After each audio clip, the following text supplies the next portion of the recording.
আজি প্ৰেছ দিৱসৰ কাৰণে মই চবতকে শুভেচ্ছা জনালো আৰু মই এই কামনা কৰোঁ কি আমি আৰু এডমিনিষ্ট্ৰেশ্যন আৰু প্ৰেছ লগে লগে ভালকে কাম কৰিব আগৰ দিনত আৰু বিলাসীপাৰাত আৰু অসম ৰাজ্যত প্ৰগ্ৰেছ কাৰণে কাম কৰিব আৰু মই গোটেই সম্পাদিকগণত এই কামনা কৰোঁ কি তেখেতলোকে ভালকে এথিকেলি কাম কৰিব আৰু প্ৰেছৰ যোন এথিক্স আছে এইটো ভালকে ফ'ল' কৰিব ধন্যবাদ পৰিৱৰ্তনৰ ৰূপ চাওক আগৰ পৰা কিমানখিনি চেঞ্জেছ আহিছে মই অলৰেডি মোৰ স্পীচত কৈছোঁৱেই যে আগতে অনলি জাষ্ট প্ৰিণ্টিং মিডিয়া আছিলে দেন ইলেক্ট্ৰনিক মিডিয়া আৰু এতিয়া ছ'চিয়েল মিডিয়াৰ টাইমত নট অনলি মানে ৰিপৰ্টাৰ্ছ বাকী সকলোৱেও নিজৰ মানে ভিউ পইণ্টবোৰ ছ'চিয়েল মিডিয়াত আপলোড কৰে তো ইয়াৰ ফলত কি হৈছে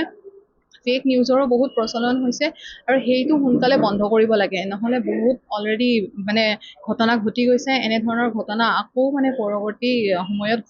ঘটাৰ মানে সম্ভাৱনা আছে আৰু পেইড যোনটো নিউজ হয় মানে কিছুমান অৰ্থনৈতিক চাপতো অৱশ্যে ভোগা হয় নিউজ চেনেলছবোৰে সেইটোৰ কাৰণে পেইড নিউজেছ চলিছে আৰু এইটো কেনেকৈ কণ্ট্ৰল কৰা যায় এইটোৰ ওপৰত মানে বিচাৰ কৰিব লাগে জুবিন গাৰ্গৰ গীতসমূহৰ ওপৰত আধাৰিত গানে কি আনে নামৰ এটা সুন্দৰ অনুষ্ঠান আপোনালোকৰ ওচৰলৈ আহি আছে অতি শীঘ্ৰে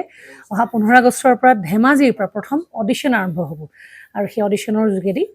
বিভিন্ন কণ্ঠশিল্পীসকলে যিসকলে এই অনুষ্ঠানত যোগদান কৰিব বিচাৰে তেওঁলোকে এই অডিশ্যনৰ যোগেদি আগবাঢ়ি আহক আৰু জুবিন গাৰ্গৰ বহুত ভাল লগা গান আমি সদায় শুনি আহোঁ আৰু আপোনালোকৰ যদি ভাল লগা গান থাকে জুবিন গাৰ্গৰ আপোনালোকে গাই ভাল পায় তেন্তে অডিশ্যনত যোগদান কৰক মোৰ ফালৰ পৰা আন্তৰিক শুভকামনা থাকিল এই সম্পূৰ্ণ অনুষ্ঠানটোলৈ ধন্যবাদ